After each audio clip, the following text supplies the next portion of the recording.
Good morning, Dr. Kubicki. This morning we have a 75-year-old Caucasian male with a past medical history of osteoarthritis, type 2 diabetes, diabetic neuropathy, hypertension, and hyperlipidemia. His past surgical history includes one cardiac stent placed in 2012. He comes in today with complaints of dizzy spells lasting 1 to 2 minutes. This has occurred over 6 to 7 times in the past 10 days. He states when this happens, he becomes lightheaded and has blurry vision. He does not check his blood pressure or his blood sugar at this time.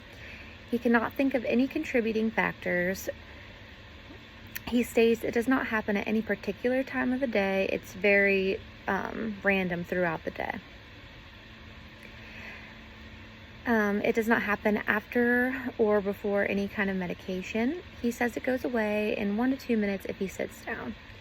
He states that his bilateral feet and hands are always cold. He doesn't believe he's getting adequate circulation. He has not self-medicated. He states he drinks 8 bottles of water a day and does not believe he's dehydrated. He is not an alcohol drinker. He denies any tobacco use for the past 10 years, no recreational drug use, and no other stimulant use. He exercises about 30 minutes every day on the treadmill at a speed of 3.3. He's also complaining of belching and acid reflux during and after all meals for the past 2 weeks, which is new for the patient. Subjectively, the patient reports feeling unwell. He states a 20-pound weight loss since March of 2022. He denies any nausea or vomiting accompanying this dizziness. He denies any recent falls or trauma. He reports periodic heart palpitations and occasional shortness of breath with exertion on stairs.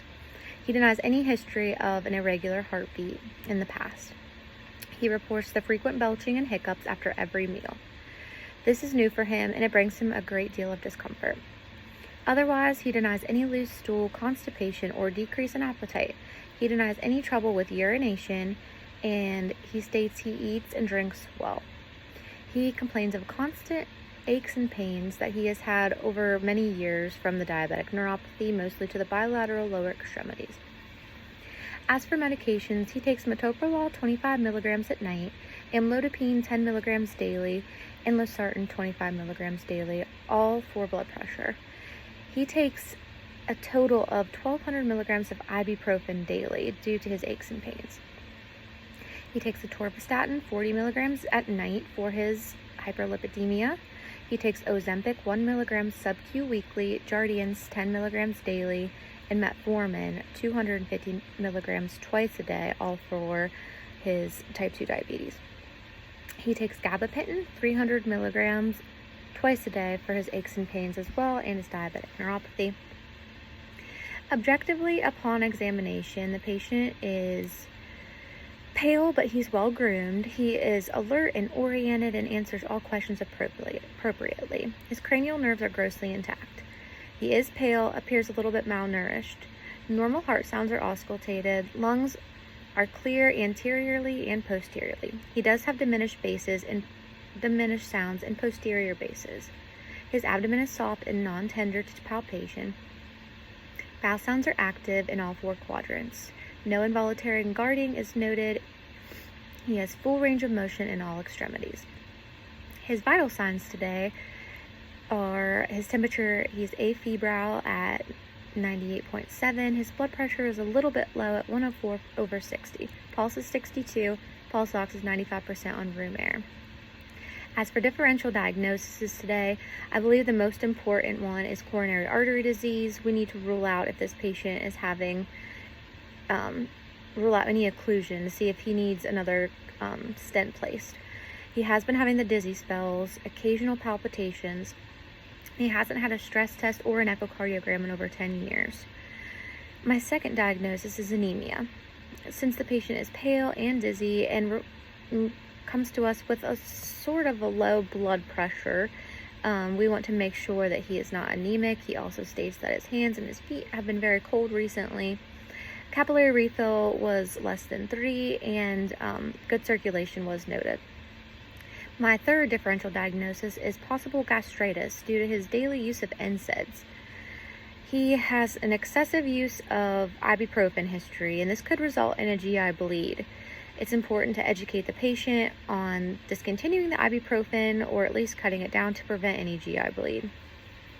The plan today in the office is we're going to get an EKG in the office before the patient leaves. We are going to schedule the patient for a stress test and an echocardiogram ASAP since he has not had one in 10 years. We will consult cardiology with the results since he has not seen a cardiologist in many years.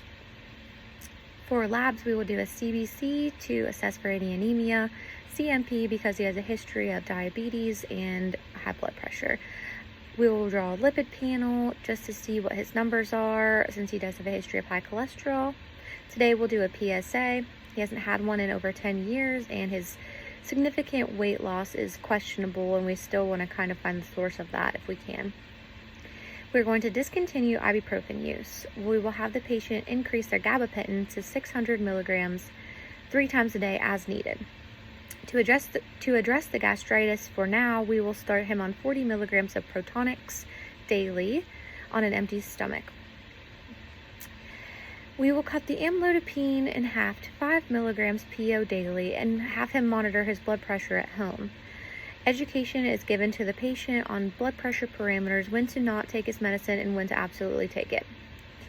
We will follow up with the patient in 2 weeks. We will discuss his cardiac tests, decide if cardiology needs consulted, reassess blood pressure, reevaluate the belching and hiccups, and see if the Protonix was helpful. If the Protonix was not helpful, we will consult gastroenterology and possibly do an EGD. Also, to be proactive, if all else fails, we can do a CT of the abdomen and further discuss any unexplained weight loss. Thank you.